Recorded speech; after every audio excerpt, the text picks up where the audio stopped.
सिद्धिभ्यः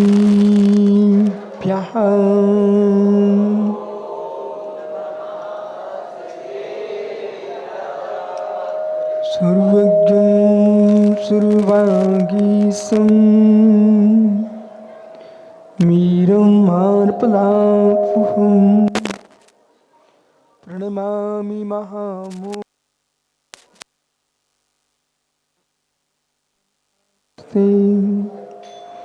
नमो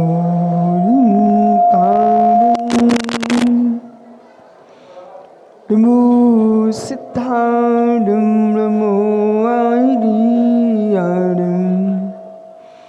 नमो छायाढं नमो लोई सोविसाहुडं अनंत अनंत परम सिद्ध भगवान की एक जड़वान शांतिनाथ स्वामी की एक जड़वान महावीर स्वामी की परम पूज आचार्य भगवान शिवकोटि स्वामी की परम पूज आचार्य विराग सागर महाराज की अहिंसा में विश्व धर्म की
पुण्य भोग की आकांक्षा में धर्म के पास पहुंचना बहुत कठिन है। जो धर्म नहीं है उसे जगत ने धर्म मान के बैठा है। जो धर्म है उस पर लक्ष्य करोड़ों जीवों में कोई एक धोखा है। किसी व्यक्ति को पुण्य बंध चाहिए है, किसी जीव को पुण्य भोग चाहिए। संचालक जी, मित्र, कोई पुण्य बंध की ओर दौड़ रहा है, कोई पुण्य भोग की ओर दौड़ रहा है। विश्व में जितने धनपति लोग हैं, जिन्हें धर्म से कोई मतलब नहीं, बोले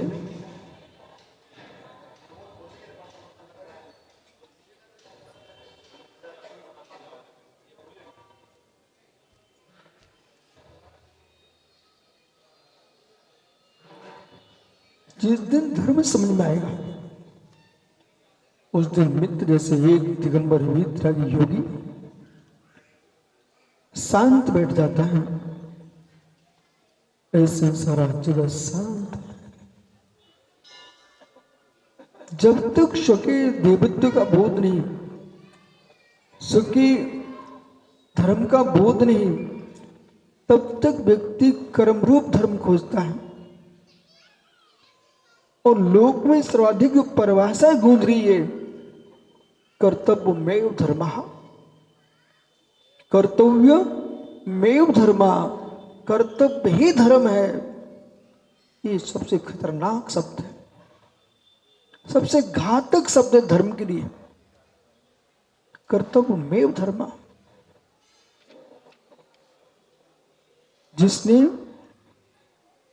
जिसने शादी कर ली है वो देखता है अब पत्नी का पालन करना धर्म है। जिसने संतान को जन्म दिया है उसके धर्म की परिभाषा क्या चल रही है? संतान का पालन करना धर्म है। जिस जीव ने कोई कारखाना खोल के बैठ गया है वो ये सोचता है कि इसको चलाना हमारा धर्म है। जिसने विद्यालय खोल के रखा है वो सोचता है इसको चलाना हमारा धर्म है। जिसने औषधालय खोल के रखा है वो सोचता है चलाना हमारा धर्म है। मित्र, संचालक जी, क्या नाम भैया, आशीष सोचता है कि आज का संचालन अच्छा होना चाहिए, मेरा धर्म है। समाज के अध्यक्ष, तीनों चारों गौशाला अध्यक्ष सोचता हमारी गाय का पालन हमारा धर्म है। शांतिनाथ मंदिर का अध्यक्ष सोचता हमारा मंदिर अच्छा चले, हमारा धर्म है। मित्र, पारसनाथ जिनालय का अध्यक्ष कहता मेरा धर्म है। देश का प्रधानमंत्री सोचता मेरा देश अच्छे, हमारा धर्म है। ये सब कर्तव्यभूत धर्म है। इस धर्म का पालन नहीं करोगे तो संस्थाएं शून्य हो जाएंगी, लेकिन इस धर्म का पालन करते ही रहोगे तो तुम धर्म से शून्य हो जाओगे।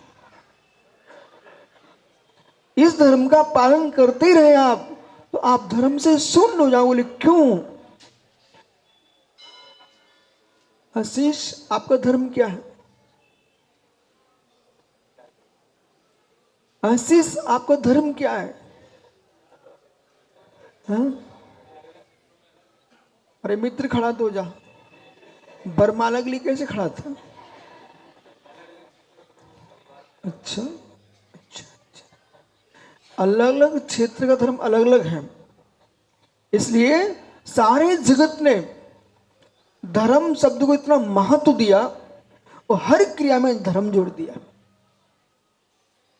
वैदिक के पास जाएंगे, कहेंगे वेद का पालना धर्म है। नानक गुरु गोविंद साहब कहते तो उसको मानना हमारा धर्म है। जो जिसको देखता बाइबल बात कहता बाइबल मार हमारा धर्म है। तो धर्म के कितने भेद हैं, कितने भेद धर्म के करके रखे आपने। ओहो, वो शादी कर लिया और ब्रह्मचर्य ले लो तो तुम्हारा धर्म है कि नहीं?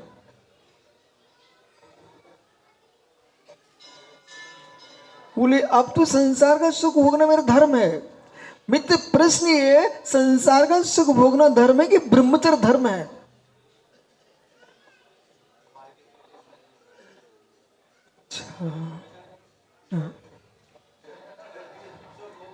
इसके बाद सुख भोगना धर्म है। भैया आशीष तू कभी है, कभी है कभी। तो कभी की दृष्टि कितनी गंभीर होना चाहिए। कभी की दृष्टि गंभीर होती, को कवियों की दृष्टि ओछी होती है। सुख कवियों ने अध्यात्म लिखा, सुख कवियों ने सिद्धांत लिखा, सुख कवियों में दर्शन लिखा, कुछ कवियों ने स्त्री और राज चोर की कथाएं लिखी है, भोजन कथाओं की महिमा गाई है। मित्र ऐसे ऐसे कुकवि हुए जिन्होंने नारियों की इतनी महिमा गा के रखी हुई है, उनके शरीर के अंग अंग का व्याख्यान किया, जिससे मित्र एक युवा पढ़ ले बेचारा संयम से चित्त हो जाए, भ्रष्ट हो जाए। और सुकवियों ने ऐसा लिखा कि जिसके सामने तिलोत्तमा भी खड़ी हो वो दिगंबर मुनि हो जाए। धर्म क्या है? आशीष मैं जगत को पढ़ता हूं, आगम को पढ़ता हूं, और जगत के चेहरों को भी पढ़ता हूं, लोगों की मानसिकता को भी पढ़ता हूं। इसलिए मानसिकता में जीने वाले, आंखों में जीने वाले, कर्तव्यों में जीने वाले आशीष भैया कभी धर्म की व्याख्या नहीं कर पाएंगे। इनकी मानसिकता यही है। जिस व्यक्ति का मानिए भैया खड़ा हुआ है, दिख रहा है आपको कितना सुंदर दिखता है बुढ़ा होने के बाद भी। हे मित्र, बुरा नहीं माने हुई बातों को, ठीक है। और जो बुढ़ा है वो आत्मा नहीं है, जो आत्मा है वो, बोलो ना आप, आत्मा वृद्ध होती क्या? लो अब बुढ़ा कौन? यदि कितने ही बुढ़ा होगा, अब उसको मेरी बात बुरी लगनी नहीं चाहिए। बोले क्यों? आत्मा बुढ़ी होती नहीं। न में मृत्यु कुतो भीतर, न में व्याधि कुतो विथा, न बालो न वृद्धो न युवतानि पुद्गले। मेरी मृत्यु नहीं है तो भय किस बात का? मेरी मृत्यु नहीं है तो भय किस बात का? मेरे रोग नहीं तो मित्र क्लेश किस बात का? मैं बाल नहीं, वृद्ध नहीं, बुढ़ा नहीं, तो मैं क्या हूं? ये सब क्या है? पुद्गले। न में मृत्यु कुतो भीतर, न में व्याधि कुतो विथा। जो कुछ हो रहा है किसमें हो रहा है? आशीष अभी तुम स्वस्थ हो इसलिए ऐसा बोल रहे हो। बोल दो विश्व सागर से, बोले महाराज जी अभी आप स्वस्थ इसलिए बोल रहे हो, अस्वस्थ होने पर बोलो। मित्र अज्ञानी स्वस्थ होने पर बोलेगा, ज्ञानी स्वस्थ अस्वस्थ दोनों अवस्था में कहेगा न में मृत्यु कुतो भीतर, मेरी में व्याधि नहीं है, भय किस बात का? यानी कर्तव्यमेव धर्मः। इस सूत्र को मैं विद्यार्थी जीवन में पढ़ चुका था, मैंने खोज किया ये सूत्र वास्तव में धर्म के पास ले जा रहा है। आशीष आशीष मित्र ध्यान दीजिए, आगरा में कालिंदी के पास में जा रहा था शुद्धि के लिए। कालिंदी समझते हो? तो कभी है कालिंदी नहीं समझता। कालिंदी यानी यमुना नदी। यमुना का नाम क्या है? कालिंदी। कालिंदी यानी यमुना। यमुना के तट पर मैं जा रहा था, सामने ताजगंज में दिगंबर जैन पारसनाथ मंदिर, उसके सामने ताजमहल, वो ज्ञानियों बीच में यमुना बह रही है।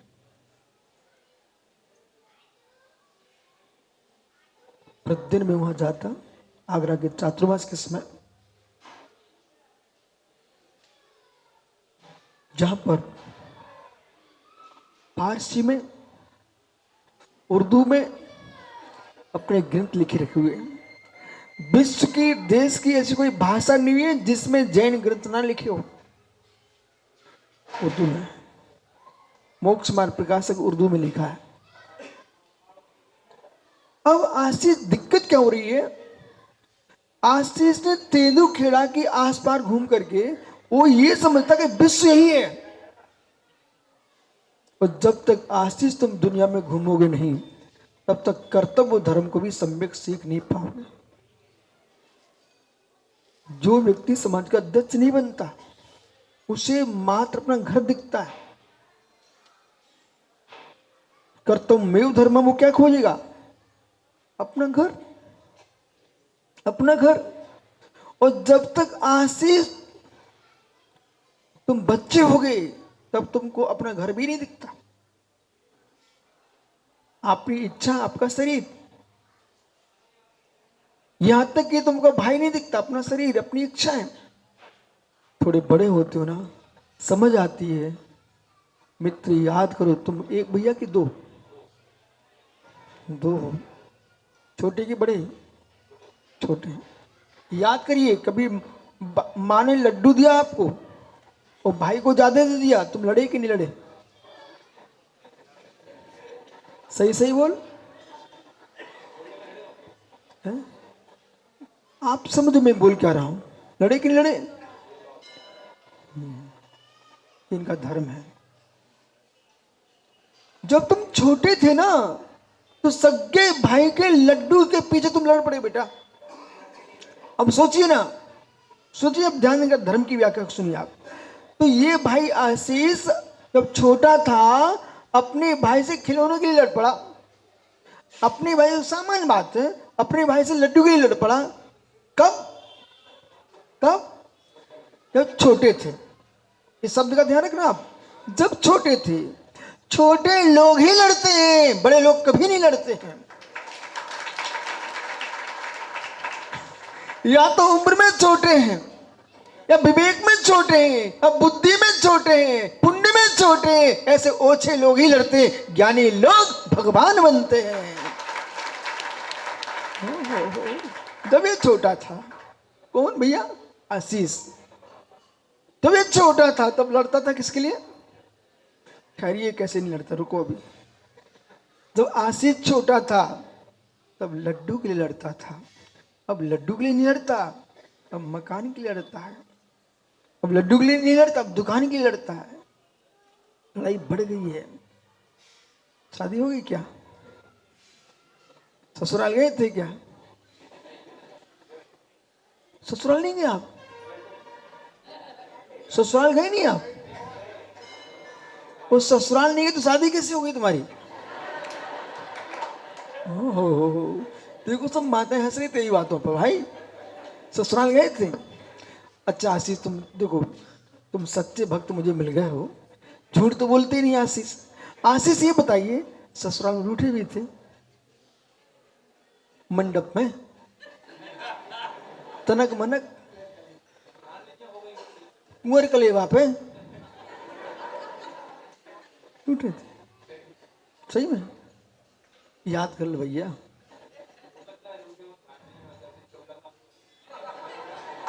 तुमको 14 साल की याद नहीं है, हमको तो बहुत दिन पहले की याद है। आशीष, यहाँ तक मुझे अगले हफ्ते तक की याद है, तुम 14 साल की याद नहीं है?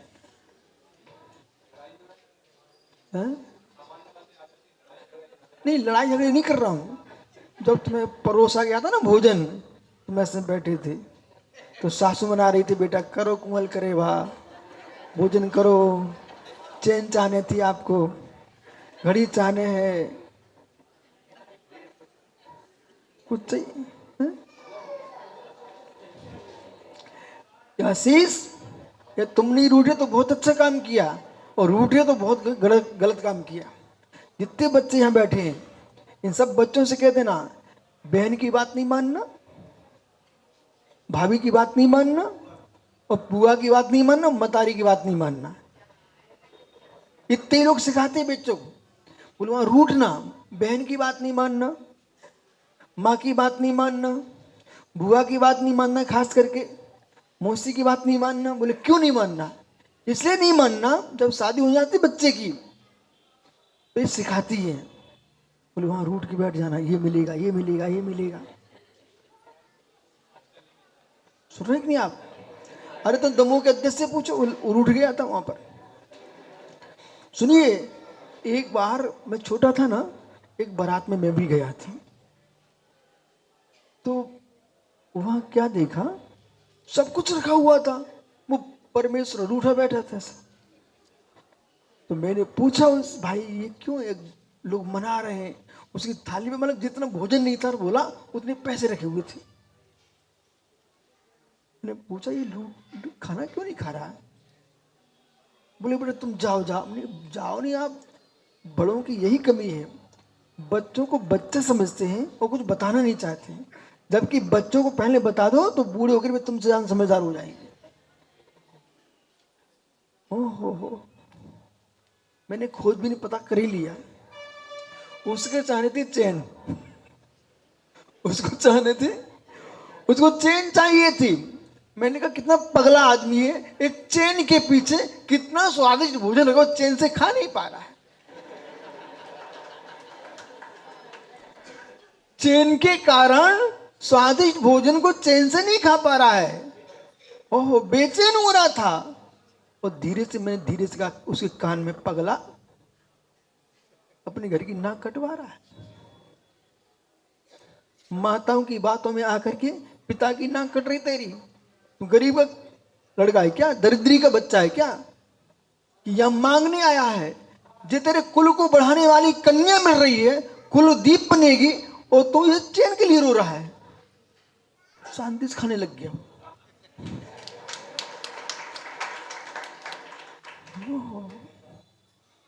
जो रूठते ना, सुनो, जो रूठते ना, आशीष तुम सच्चे युवा हो यदि इन सारे बच्चों को सिखा देना, बेटा अब उनको कोई की मानना नहीं है, माता को भी सम्मान देना, मौसी को भी सम्मान देना, बहन को भी सम्मान देना, भाभी को, बुआ को, सबको सम्मान देना, पर इनकी तुमने पूरी मान ली ना तो तुम्हारा घर बिगड़ जाएगा। देखो आशीष, मैं स्पष्ट हो रहा हूँ, ये सब माता यहाँ बैठी हुई है, तुम्हारा घर बिगड़ जाएगा, तुम घर चला नहीं पाओगे। क्यों?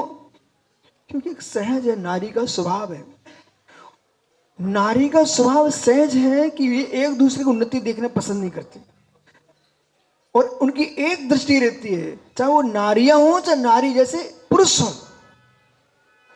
रूठना, रूठना साधु का धर्म नहीं, साधु यानी सज्जन, साधु का धर्म नहीं। चाहे तुम ग्रस्त हो चाहे साधु बन जाओ। अब आपने नियम कर लिया, हम तो तेंदुखेड़ा आएंगे, एक विधान कराएंगे। अब उस समय समाज कुछ सोच नहीं पा रही थी, तुम रूठ के बैठ गए कमरे में। अध्यक्ष जी गए, बोले महाराज प्रवचन करो, प्रवचन करो। महाराज उठ ही नहीं रहे। बोले क्यों? बोले विधान कराओ। अरे मित्र, विधान का अर्थ समझना चाहिए। विधान नहीं, विधान, विधि, भाग्य, दैव। यदि तुम्हारा भाग होगा, आगे आगे विधान दौड़ेंगे, तुम विधान के पीछे अपना विधान बिगाड़ रहे हो। कभी आशीष महाराज बनो ना, आज का प्रवचन ध्यान रखना। अब तुम शादी तो कराई है, एक काम तो हो ही गया, लेकिन सासू की बिटिया से रूठते हो, सासू की बिटिया से लड़ते हो क्या? नहीं लड़ते हो? ओहो, मां से, अच्छा पिता से घर में लड़ाई होती, बाहर? अरे भैया सुन, आशी तुम भूल कर रहे हो बहुत बड़ी। घर में नहीं लड़ती, बहुत अच्छी बात है आपकी, लेकिन बाहर तो बिल्कुल ही नहीं लड़ो चाहिए। आप मेरी बात समझ, नाम आशीष का ले रहा हूं, पर समझाऊं सब वृद्धों को भी। आशीष, घर में तुम नहीं लड़ते अच्छी बात है, लेकिन बाहर बिल्कुल भी नहीं लड़ना। बोले क्यों? पूछो ना। इसलिए आप कभी किसी के संस्कार में नहीं गए क्या? शमशान घाट पर गए हो? अच्छा जाते, फिर तो पूरे ज्ञान बहुत चाहिए ना तुम्हें, शोक सभा कराते आप। अच्छा आशीष, ये बताइए, जो आदमी खत्म हो जाता है, मृतक, उसके विमान को कौन उठाता है? लड़का सबसे पहले कौन उठाता है? और मटकी? और आग कौन लगाता है? और कांधे कौन देता है? तुम पहले पता करो भी लोगों से। ज्ञानी सुनो, अब वो लड़का जो है ना, वो जाके आग लगाता है, वो सबसे ज्यादा कांधे देने वाले पड़ोसी होते हैं। आप भूल गए साथ, पूछो वृद्धों से, सबसे ज्यादा कांधे कौन लगाता है? पड़ोसी, जिनको तुमने हिस्सा नहीं दिया, जिनसे तुम लड़े थे उनके कांधों पर जाते हो, जिनको सब कुछ दे के गए थे वो आग लगाता है। ओ बजाओ तालियां, वाह, ओ हो। जिनको कुछ नहीं दिया, जिनसे लड़े थे वे तो कांधे लगा के ले जा रहे बेचारे, और जिनको सब कुछ दे दिया वो आग लगाएगा, सीधे मटकी में सिर फोड़ता है। समझ गए ना आप?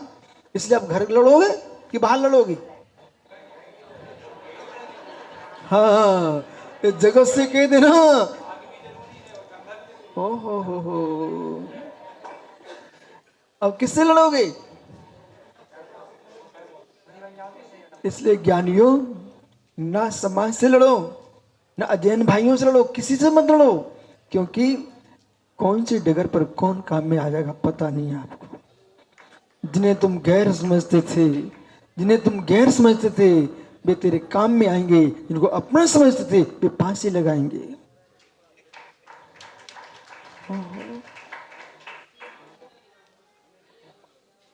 माता बहने बुरा नहीं मन हमारी बात को, आप भी बहू बन के आए हो, लेकिन आपको विवेक होना चाहिए। किसी की बेटी तुम्हारे घर में बहू बन के आए, तुम कैसा व्यवहार करते हो? जी और जी दुनिया का सूत्र यही नहीं बोलता है, वो ये कहता कि चींटी से लेकर प्राणी मात्र पर करुणा करना चाहिए। ये मानव धर्म सिखाने वाला धर्म नहीं है जैन धर्म। मानव धर्म सिखाने वाला धर्म नहीं है जैन धर्म। आशीष कवियों कविता लिखना, आप आज से बुद्धि बदल जाए आपकी। ये जिन शासन जैन धर्म मानववादी धर्म नहीं है। मानववादी धर्मात्माओं ने क्या किया? बकरे की आंख निकाल के स्वयं में लगा लिए मित्र, बंदर की आंतें निकाल के स्वयं में लगा लिए जो मानव धर्म वाले लोग हैं। और क्या किए? दुनिया के जीवों को मुख में चला गए। वो मानव धर्म की व्याख्या करते, जगह जगह हॉस्पिटल खोल रहे हैं, मानव धर्म मानव धर्म। मित्र, जिन शासन मानव धर्म नहीं है, जिन शासन प्राणी मात्र का धर्म है। मानव धर्म समझते हैं आप?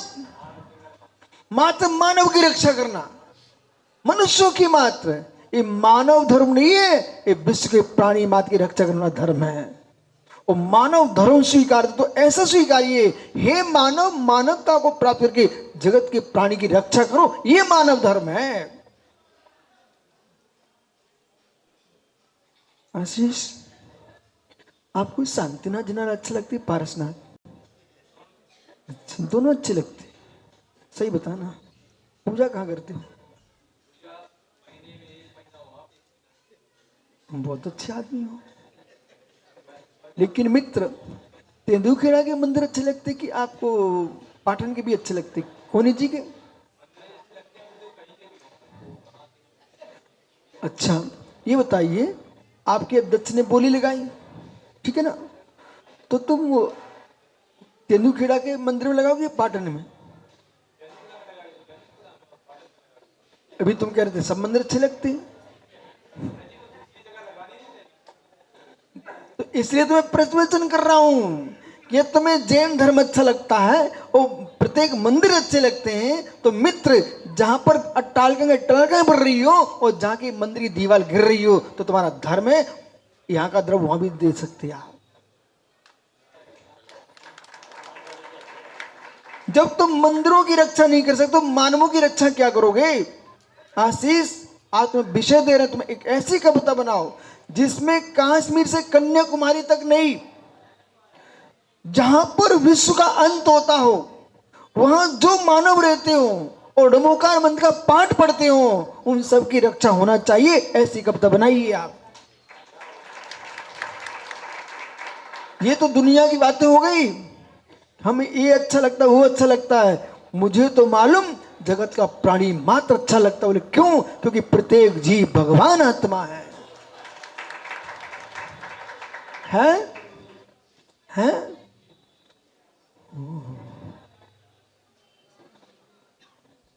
प्रत्येक जीव,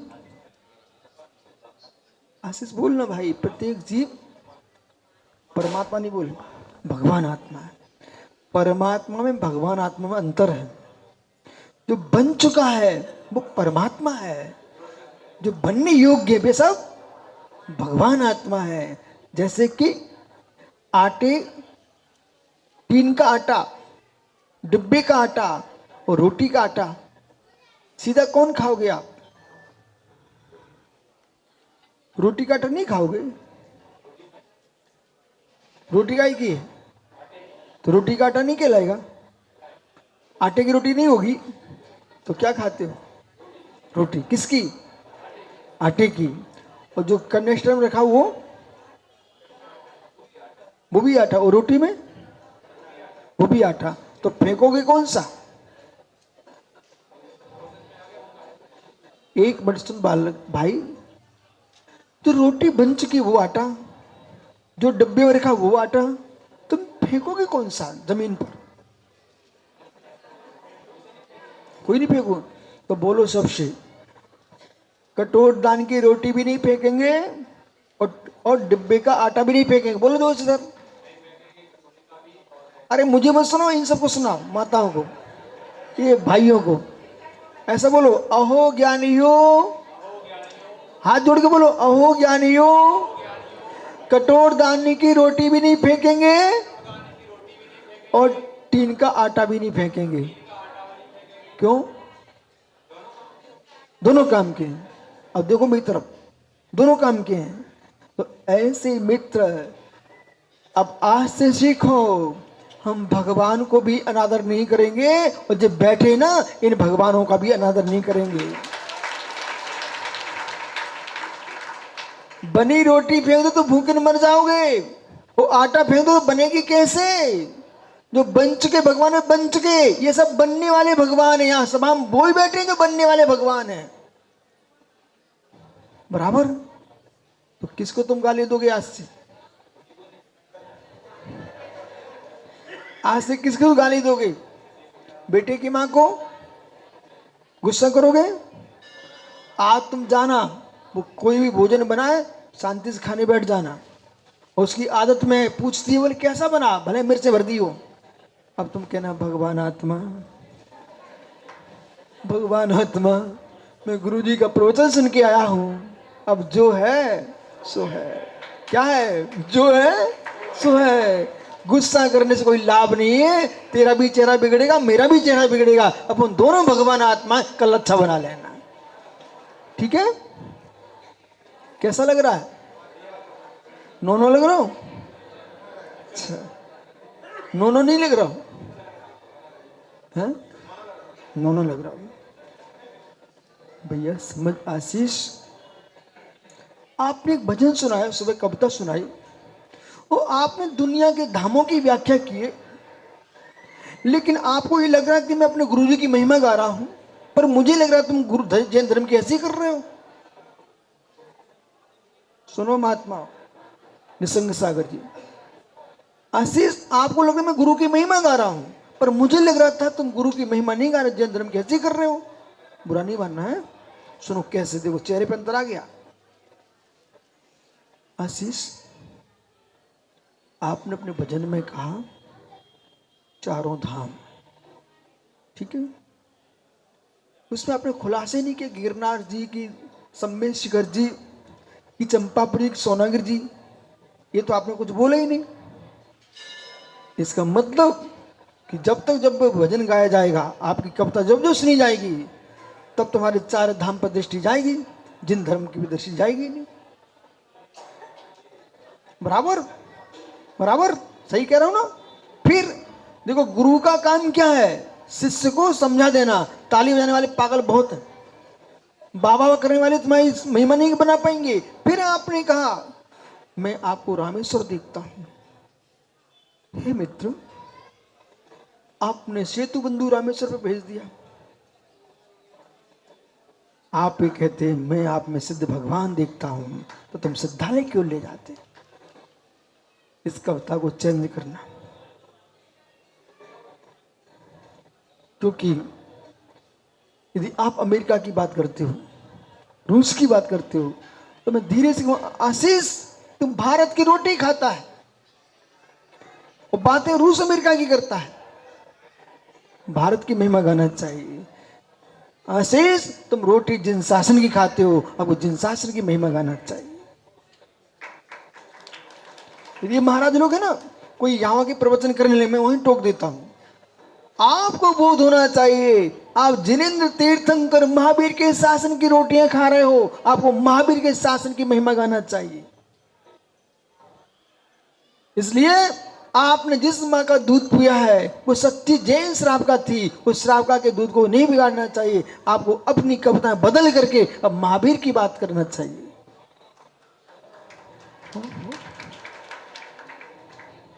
अच्छा लग रहा है? अच्छा तो लग रहा है, तनक तनक फीका भी लग रहा है।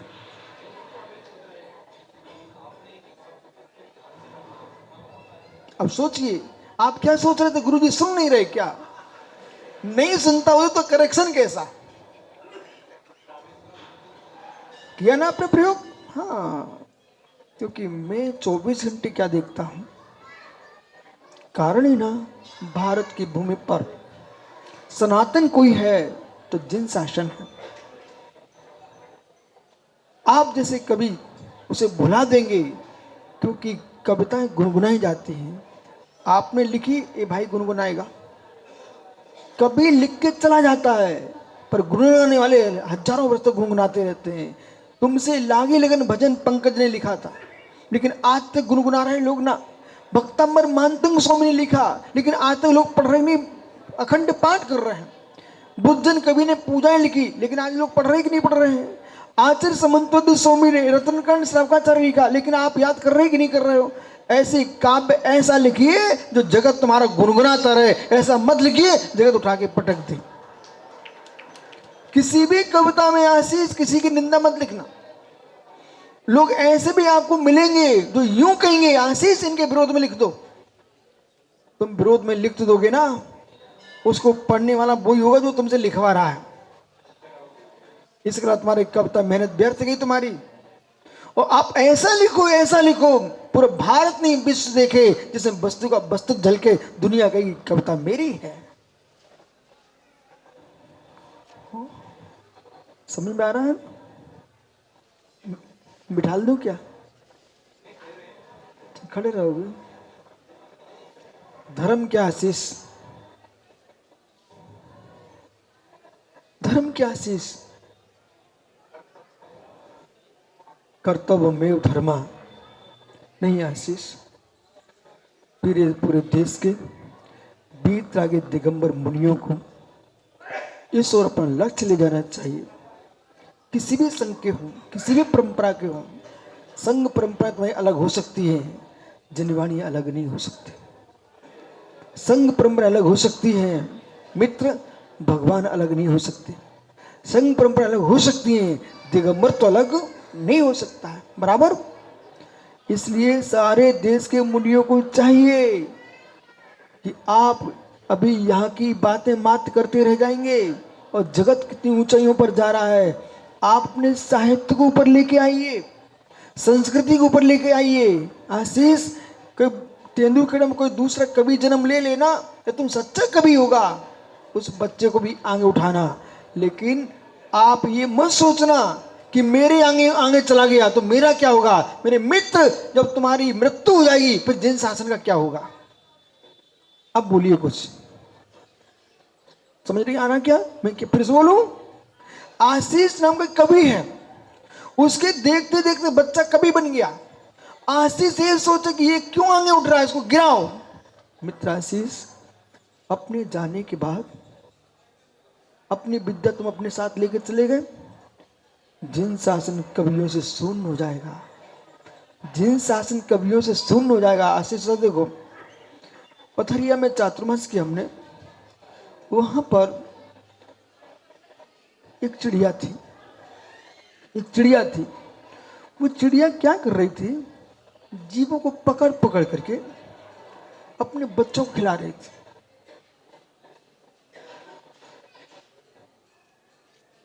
मतलब क्यों? क्यों? चिड़िया को पता है जब ये बच्चे के पंख हो जाएंगे तो मुझे एक दाना भी मुख में देने नहीं आएगा। जैसे चिड़िया के पंख उगते ना, बच्चे उड़ जाते हैं, क्या उसको खिलाने आएंगे? क्या नहीं आएंगे। ओहो, बोले आपको सिखा रहा हूं, आपको खास करके आपको सीखिए। चिड़िया का बच्चा जैसे ही माँ आती उसकी मुख खोल देता और चींची करके क्या कहना चाह रहा है, मैं भूखा हूं, दो मेरे मुख में दाना। चिड़िया आशीष बच्चे को दाना दे रही है।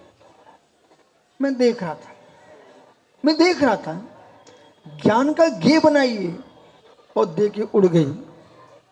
कुछ दिन बाद भी बच्चे बड़े हो गए, वे बच्चे बड़े हो गए तो मालूम चिड़िया अपने साथ में लेके आई, वो जमीन से चुन रही है स्वयं, और बच्चे चुनने लगे।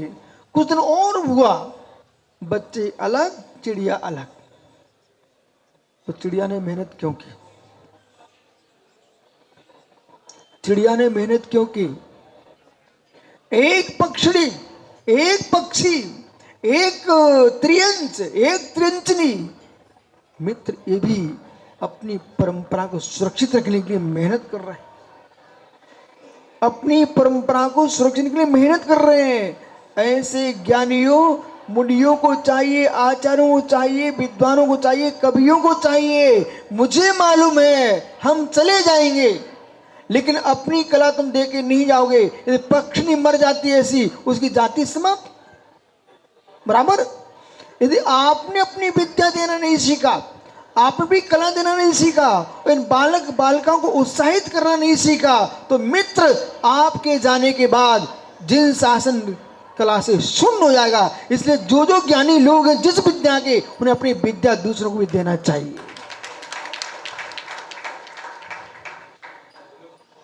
विलुप्त हो जाएगी।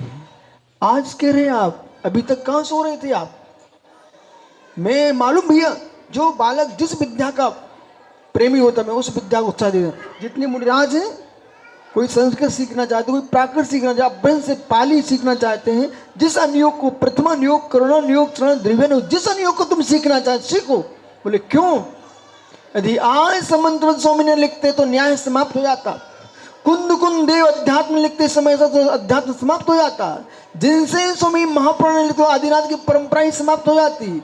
रबसेन स्वामी पदम पुराण लिखते तो जैनी राम को भूल जाते। ज्ञानियों और आचर पूजन भूतबली स्वामी षटखंडागम ना लिखते तो जिन सिद्धांत समाप्त हो जाता।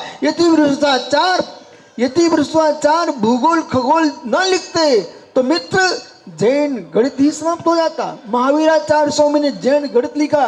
महावीराचार्य स्वामी ने गणित सार नाम का ग्रंथ लिखा है। आप सबको बोलना चाहिए, ऐसी कविताएं बनाइए आप और बड़े बड़े मंचों से गाइए कि ओ गणित सार महावीराचार्य स्वामी का है। त्रिलोक सार, त्रिलोक पंडिती, भूगोल खगोल की व्याख्या करने वाले ग्रंथ अपने पास विद्यमान हैं।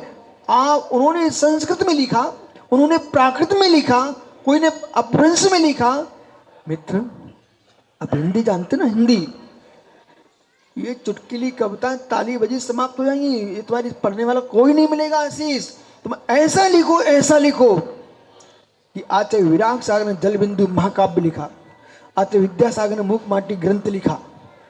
मालूम, उनकी कविताएं लोग पढ़ेंगे, लेकिन आपकी कोई नहीं पढ़ेगा, कोई नहीं पढ़ेगा। इसलिए आज से तुम्हें विचार करना है, एक विषय बांधिए और एक विषय बांध करके आगे बढ़िए, जिससे कि भविष्य में लोग ये कहें कि तेंदुलकर हमको एक कवि हुआ था। जैसे बड़े बड़े कवि हुए जिन्होंने हिंदी में साहित्य में लिखे, महावीर पुराण लिखा, पारस पुराण लिखा। ऐसे ग्रंथों को लिखो पूरा पूरा लिखो। पूज्य सुब्रत सागर से दक्षिण भारत में मालूम, यदि जैन कवियों को अलग कर दिया जाए तो दक्षिण भारत का साहित्य समाप्त। दक्षिण भारत में चाहे केरल हो, तमिल हो, कन्नड़ी हो, महाराष्ट्रियन हो, जैन कवियों को हटा दिया जाए।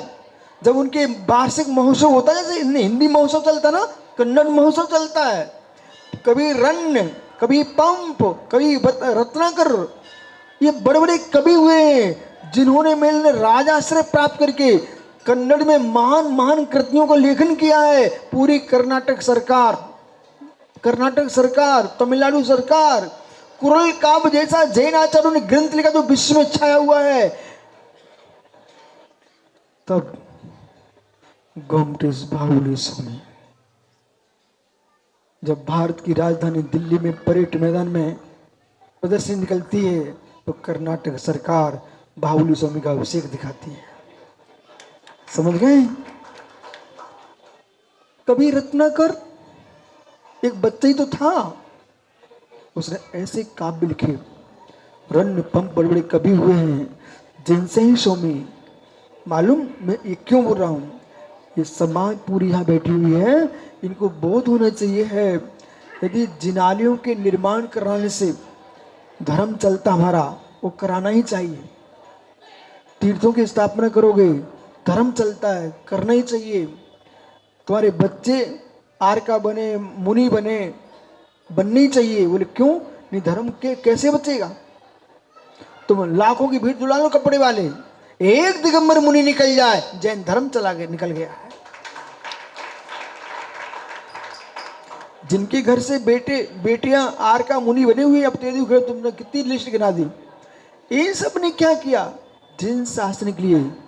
जैसे तुम्हारा बालक सेना में गया है तो देश की रक्षा के लिए गया है, और तुम्हारा बालक मुनि बना हुआ है तो जिन शासन की रक्षा में गया है। द्वैत धर्म है, बोले द्वैत धर्म है। द्वैत धर्म कैसा? सेना में तुमने क्यों भेजा? वेतन आएगा, पैसा है, घर चलेगा।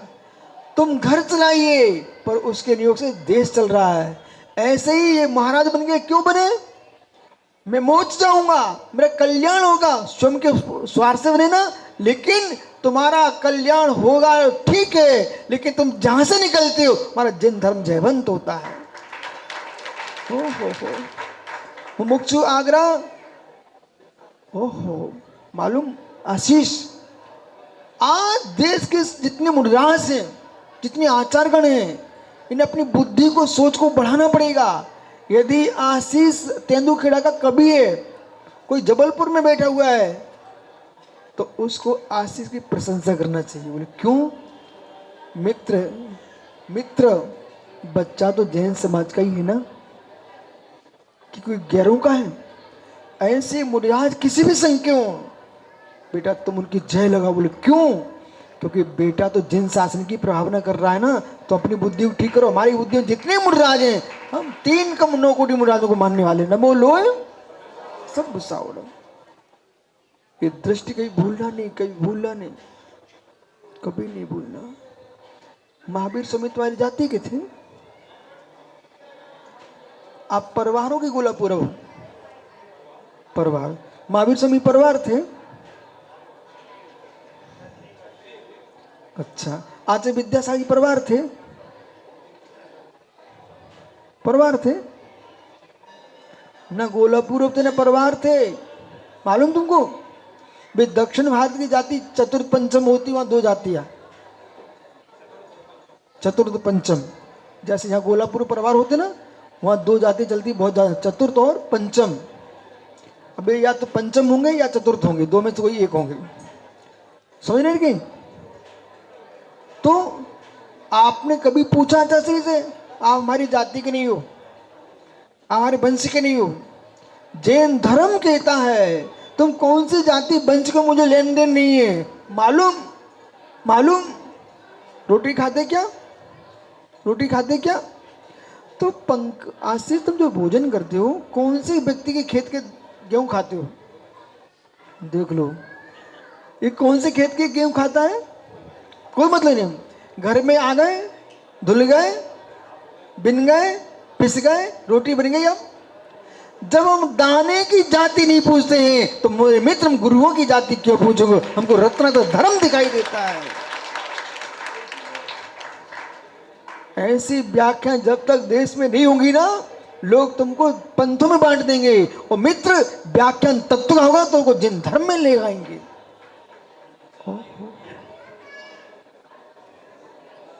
आशीष आप तो छा गया पूरे देश में। भैया कर्तव्य धर्म है, नए युगान्य सर्वता।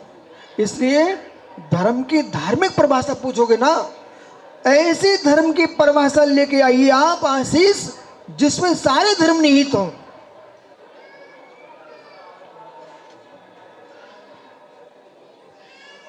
सारे धर्म निहित हो, उसका नाम है, आज याद कर लेना और कविता लगाना, उसमें लगा देना, बत्तु स्वभावो धम्मो। बत्थु स्वभावो धम्मो। जो लोग बोल से ये माताएं घर में तो बहुत हल्ला करती, आज क्यों नहीं बोल रही हो? बोलो बत्तु स्वभावो धम्मो, बत्तु स्वभावो धम्मो।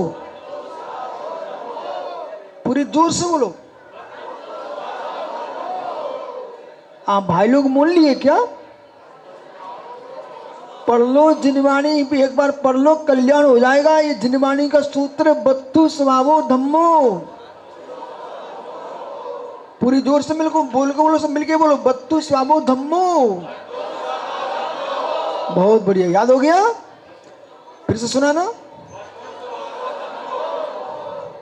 यही धर्म की परिभाषा है, शुद्ध।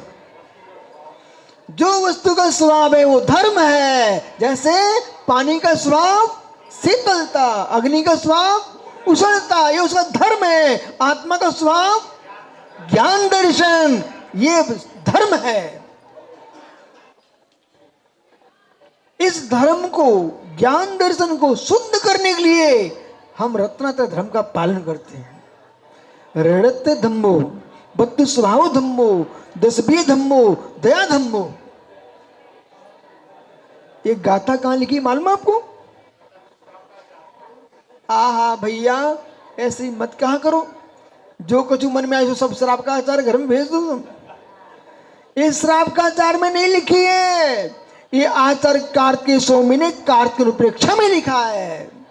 हाँ, श्राप का आचार के पास जाओगे, रतन कांड श्राप का आचार बोलिए। अब तो रतन कांड श्राप का आचार जी में क्या बोलेंगे? मित्र धर्म क्या है? सदृष्टि ज्ञान वृत्तानि धर्मम धर्मेश्वरा विधु।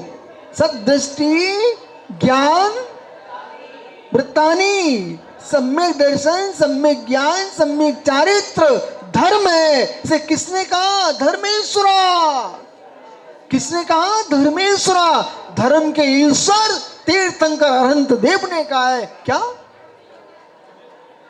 सदृष्टि ज्ञान चारतानि, सदृष्टि ज्ञान चारतानि, सदृष्टि ज्ञान वृत्तानि धर्मम धर्मेश्वरा विधु। यदि प्रत्यनीकानि भवन्ति उपपद्यति, इससे विपरीत मिथ्या दर्शन, मिथ्या ज्ञान, मिथ्या चारित अधर्म है।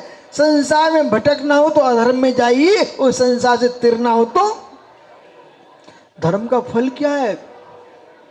देस्यामि समीचीनम कर्म निवारणम संसार दुखता सत्वान योधर्तुत्व सुखे। समन्त स्वामी ने कहा रतन कांड श्राप का आचार्य जी में कि देस्यामि समीचीनम, मैं समीचीन धर्म को कहूंगा जो कैसा है? कर्मों का नाश करने वाला है और संसार के दुखी प्राणियों को सुख में धरने वाला है। आशीष देखना भैया, संसार के दुखी प्राणियों को, अब संसार में कितने प्राणी है?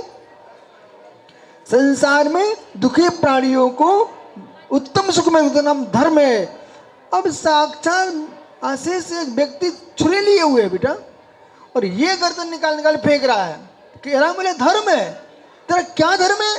सामने जीव तड़प रहा है, रक्त बह रहा है, एक महिला ने उसको बकरे को काट के खून पी रही है, कह रही मेरा धर्म है। ये धर्म है? ओहो, ऊंटों के, हाथियों के, घोड़ों के, गधों के, मित्र बैलों के, सांडों के, भैंसों की गर्दन, मुर्गों मुर्गियों की गर्दन काट के तुम फेंक रहे हो, इसका नाम धर्म है? किसी के प्राण लेना धर्म नहीं है, प्राणी मात की रक्षा करना धर्म है। ओहो, दया धम्मो दया विशुद्धो, धम्मो दया विशुद्ध। जो दया से विशुद्ध है उसका नाम धर्म है। जो दया से विशुद्ध उसका नाम धर्म है। आशीष, दया इतनी छोटी नहीं है कि एक चींटी जा रही थी, उसके तुमने प्राण बचा लिए, इसका नाम धर्म है। ओ, उसके प्राणों की रक्षा करना ही करना, लेकिन किसी व्यक्ति को अशुभ बोल करके, अशुभ कह करके क्लेश देना, ये भी पाप है। अहिंसा का पालन वही कर पाएगा जो मन से भी ना अशुभ करे, सोचे नहीं, वचन से बोले नहीं, क्रिया से करे, वही धर्म है। इसलिए और आत्मा के कल्याण के लिए आशीष कोई धर्म है तुम्हारा, तो मित्र क्या है? सम्यक दर्शन। सम्यक दर्शन, सम्यक दर्शन। और सम्यक दर्शन कब होगा? सम्यक दर्शन कब होगा? सारे जगत के प्राणियों के प्रति समदृष्टि, साम्य भाव, वस्तु तत्व का यथार्थ निर्णय, यथार्थ श्रद्धान, यथार्थ अनुभूति, यथार्थ प्रतीति, इसका नाम है धर्म। इसलिए ज्ञानियों, कर्तव्यमेव धर्मा, ये क्रियाकांडभूत है, और वस्तु स्वभाव धम्मो, ये वस्तु स्वरूप है। इसलिए भैया, आप कौन से जीव को मारने की बात कर सकते हो? किसी जीव के प्रति अशुभ सोचने की बात कर सकते हो क्या? नहीं कर सकते ना, नहीं कर सकते। मालूम, जैसे आशीष भैया जगत के प्रवचनकार यदि मुख से किसी जीव के विनाश की बात नहीं कर सकते हैं, तो मन में सोचने का भी भाव ना लाएं। हम नहीं रहेंगे, आप नहीं रहोगे मित्र इस पर्याय में, लेकिन जीव रहेगा कि नहीं रहेगा? रहेगा ना, रहेगा ना। इसलिए मुझे पर्याय धर्म में प्रीति नहीं करना चाहिए, इतनी आत्म धर्म में प्रीति करना चाहिए। पर्याय धर्म छूट जाएगा, आत्म धर्म त्रिकालिक है। बैठ जा भैया। बेचारा सोच रहा होगा, अच्छी कविता सुनाई हमने रास्ते में।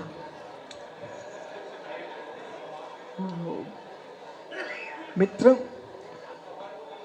हाँ, रचना सफल हो गई, परंतु ऐसी रचना करना। अभी तुम तेंदुखेड़ा में सुनाते हो, मेरी भावना करता कौन है? सुब्रत सागर जी, मेरी भावना करता कौन है? आप जानते हो? युगल किशोर मुख्तार, सुना ध्यान से, युगल किशोर। क्या आशीष एक मेरी भावना लिखी, दिगंबर, श्वेतांबर, स्थानकवासी, मंदिर मार्गी, इतने नहीं, भारत सरकार के कोष में आ गई है मेरी भावना। ऐसी कविता लिखो, सारा विश्व गुनगुनाए।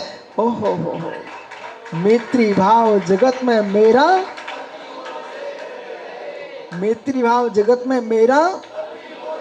इन माताओं से पूछना, माताओं से, माताओं, मैत्री भाव जगत में मेरा, अच्छे से पढ़ो, मैत्री भाव जगत में मेरा। हाँ, बिटिया घर में आए तो ये नगर में हल्ला कर दो, मेरी बेटी कुछ भी नहीं खाती, दिन भर काम करती है। और बहू घर में आए तो दिन भर खाती रहती, कुछ भी नहीं करती है। वो बोलो क्या? मैत्री भाव जगत में मेरा।